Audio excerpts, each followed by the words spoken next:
మరి ఆ స్థానంలో పవిత్రమైనటువంటి ఆ స్థానంలో ఉండే ఆ మనిషి గతం ఎట్లున్నప్పటికి కూడా పవిత్రంగా మాట్లాడాలా, పవిత్రంగా చర్యలు ఉండాలా. పవిత్రమైన మనిషి కాకపోతే, మనసు పవిత్రమైనది కాకపోతే, అతని అలవాట్లు పవిత్రమైనది కాకపోతే ఆ పదవిలోకి రాకుండా ఉండడమే మంచిది. అప్పుడే దేవదేవుడైన ఏడుకొండవాళ్ళను పట్ల మనకు భక్తిభావం ఉన్నట్టు, గౌరవం ఉన్నట్టు ప్రజలు కూడా హర్షిస్తారు. కానీ ఇప్పుడేం జరుగుతుంది అంటే, చంద్రబాబు నాయుడు సారథ్యంలో టీటీడీ చైర్మన్గా బిఆర్ నాయుడు గారిని ఏర్పాటు చేసినారు. ఆయన టీటీడీ చైర్మన్ అయినప్పటి నుంచి అవకతవకల వ్యవహారమే జరుగుతుంది.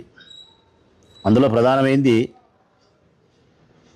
తిరుమల తిరుపతి ఏడుకొండలవాని మహాప్రసాదమైనటువంటి లడ్డూ విషయంలో అపపవిత్రమైన మాటలు మాట్లాడి చాలా అపచారం చేసినారు. స్వామికి భక్తుల మనోభావాలను దెబ్బతీసినారు. ఇక భక్తుల సౌకర్యాల విషయంలో కూడా ఈయన వచ్చినప్పటి నుంచి అన్నీ అవకతవకలే. సరే, ఇవన్నీ భరించినాం. నిన్నటి దినం 3-4 రోజులుగా ఆయన రాసలీలన్నీ కూడా వీడియోలలో వైరల్ అవుతూ ఉన్నాయి.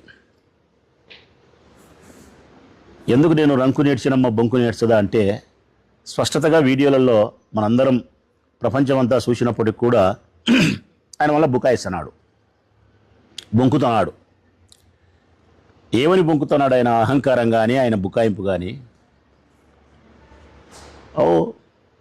30 సంవత్సరాలుగా ఫ్రెండ్స్ మాకు, వాళ్ళు ఫ్యామిలీ ఫ్రెండ్స్ అయితే పోమా, రారా, హాయ్ బాయ్ చెప్పమా అంటున్నాడు.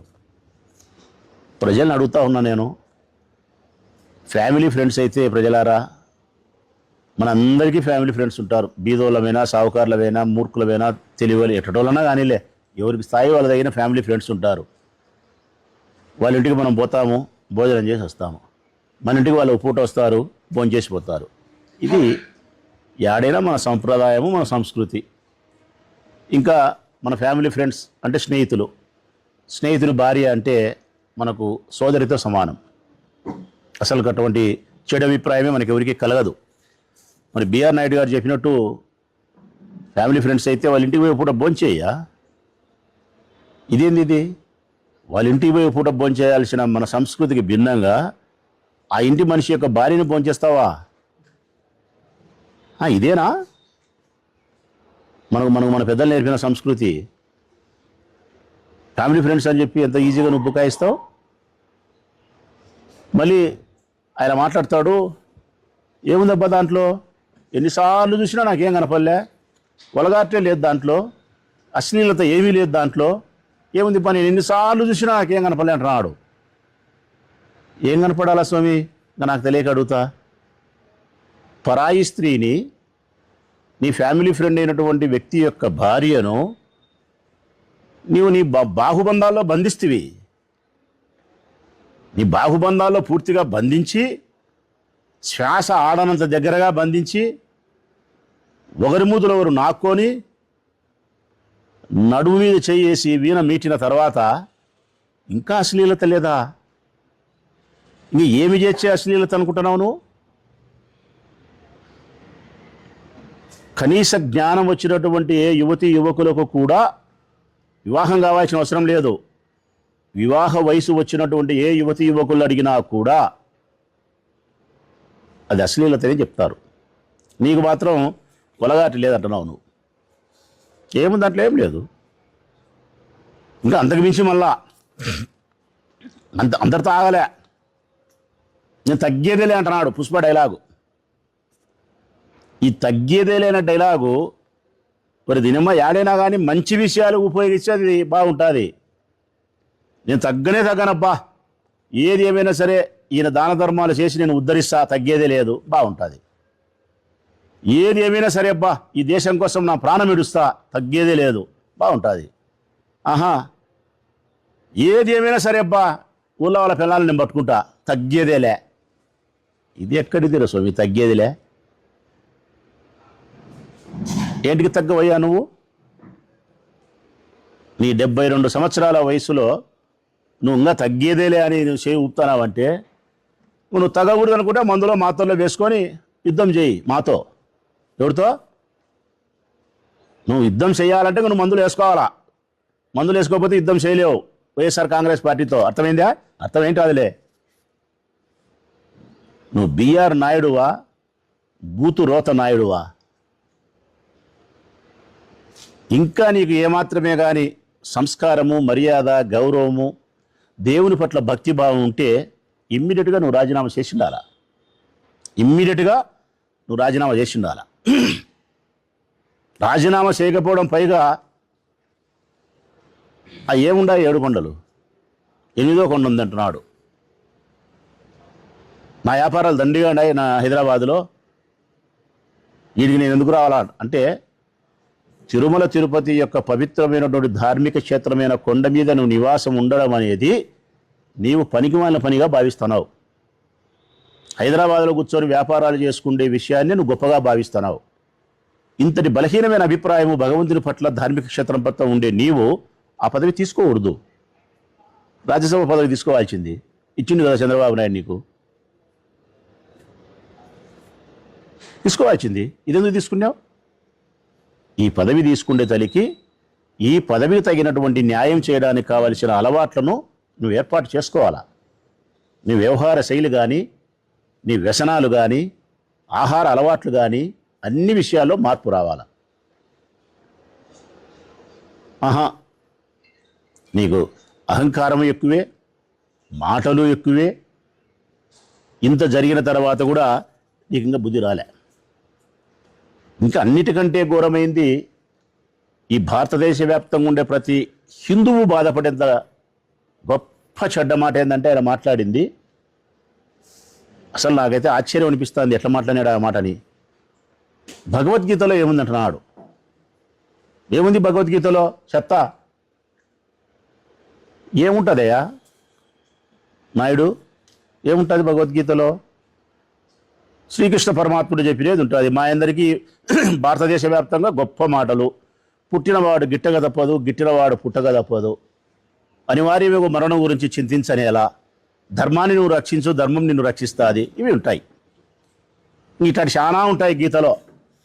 ఇవన్నీ మాకు నచ్చుతాయి, నీకు నచ్చవు.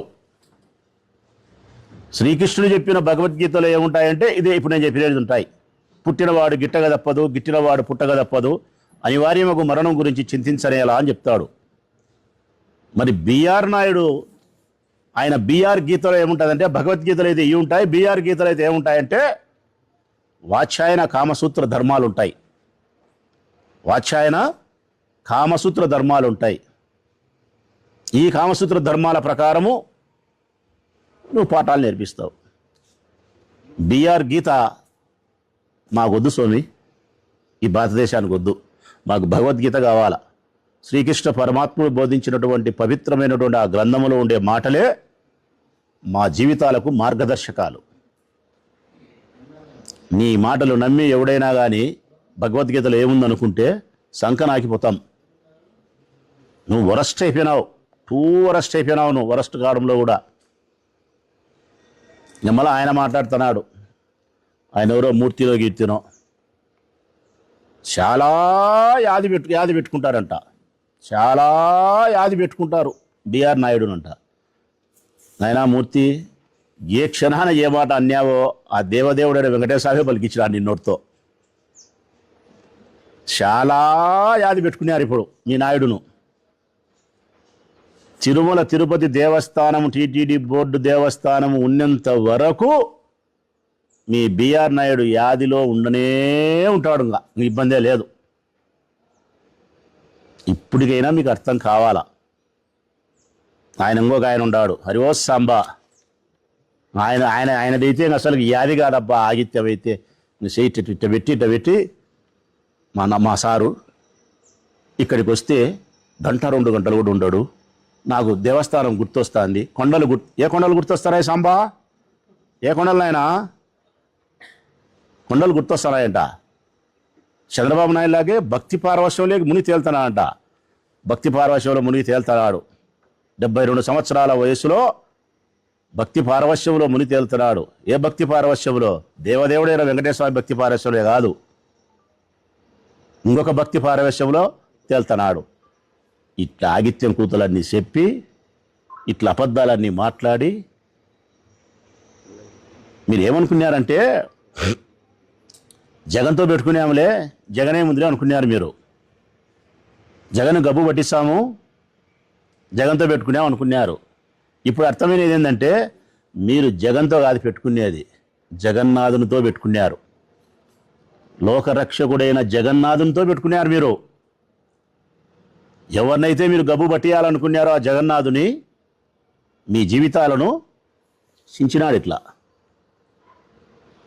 బజార్లు వేసినాడు మీ మీ మీ మీ జీవితాలను. ఇప్పటికైనా మీకు బుద్ధి వస్తే నేరుగా తిరుమల తిరుపతి పోయి స్వామిని దర్శించుకొని అపరాధం చేసినామని చెంపలు వేసుకొని మీరు నిజం ఒప్పుకోవాలా. తిరుపతి లడ్డులో జంతు కొవ్వు కానీ మరొక కొవ్వు కానీ కలసలేదు స్వామి, మేము రాజకీయ ప్రయోజనం కోసం తప్పుగా మాట్లాడి అపరాధం చేసినాం, నీ పట్ల అపచారం చేసినాం, క్షమించు తండ్రి అని చెప్పి మీరు చెంపలేసుకొని క్షమాపణ కోరితే ఆ స్వామి కరుణించవచ్చు మిమ్మల్ని. లేకపోతే రఘురామకృష్ణరాజుకు కాలిరిగింది, హెరిటేజ్ కంపెనీ పాపరు పట్టింది, నీకేమో సీటు చినిగిపోయింది. ఇంకా ఏమేమి జరగాలనో చూడండి చెప్తానా, జరుగుతాయి. వెంకటేశ్వర స్వామి మహత్యం ఏందో, మీరు ఎవరెవరు తప్పులు చేసినారో వాళ్ళందరికీ అపరాధం తప్పక చెల్లిస్తారు మీరు. సభ్య సమాజం సిగ్గుపడేలా 72 సంవత్సరాల వయసులో చేదగ పనులేనావి. ఎవరైనా ఒక 30 సంవత్సరాలు 35 ఏళ్ల యువకుడు, సామాన్య యువకుడు చేస్తేనే తప్పని భావించే ఈ సమాజం చెయ్యకూడని పనులు చెయ్యకూడని వయసులో, అది గొప్ప పదవిలో ఉండేవాడు చేసే పనులు, వయసు రీత్యాని ఆ పని చేయకూడదు. టీటీడీ బోర్డు చైర్మన్గా ఉన్నా ఆ పని చేయకూడదు. సమాజంలో ప్రాముఖ్యత కలిగిన మనిషిగాను ఆ పని చేయకూడదు. ఏ కోణంలో చూసినా కూడా సభ్య సమాజానికి ఒక చెడు సంకేతాన్ని ఇస్తాను. దానితోడు మళ్ళా అహంకారం, తగ్గేది లేదంటావు, వలగాటు ఏముందంటావు, ఏడుకొండ లేదుందంటావు, వ్యాపారం అంటావు. దయచేసి చంద్రబాబు నాయుడు ప్రభుత్వమైనా కానీ తెలుసుకోవాలని విజ్ఞప్తి చేస్తాను. ఆయనైనా సరే, ఆయనకు ఉండబడిన సంబంధాల దృష్ట్యా ఆయన పార్టీకి భజన చేసినాడు కాబట్టి, అబద్ధాలు నిజాలుగా మీడియాలో ప్రచారం చేసినాడు కాబట్టి అందుకు కృతజ్ఞతా భావంతో ఒక పదవి ఇవ్వాలని చెప్పి నువ్వు ఇచ్చిండొచ్చు, నేను కాదనలే. ఆయనకి ఇవ్వాల్సింది ఈ పదవి కాదు, ఇంకొక పదవి ఇచ్చిండాలా. రెండవది పొరపాటు చేసినావు. ఇంత వీడియోలో దొరికిన తర్వాత అయినా కానీ ధార్మిక క్షేత్రమైన పుణ్యక్షేత్రమైన తిరుమల తిరుపతి దేవస్థానానికి టీటీడీ బోర్డు చైర్మన్గా అర్హుడు అని చెప్పి రాజీనామా చేయించాలి ఆయనతో.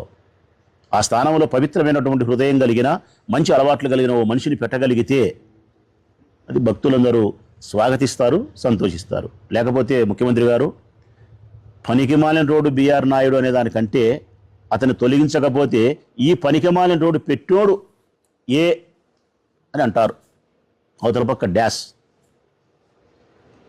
ఆ మాట మీరు అనిపించుకోకూడదు. ముఖ్యమంత్రి స్థానంలో ఉండి అంటే ఇమ్మీడియట్గా ఆయన్ను పదవి నుంచి తొలగించండి, ఒక మంచి వ్యక్తిని ఆ స్థానంలో పెట్టండి.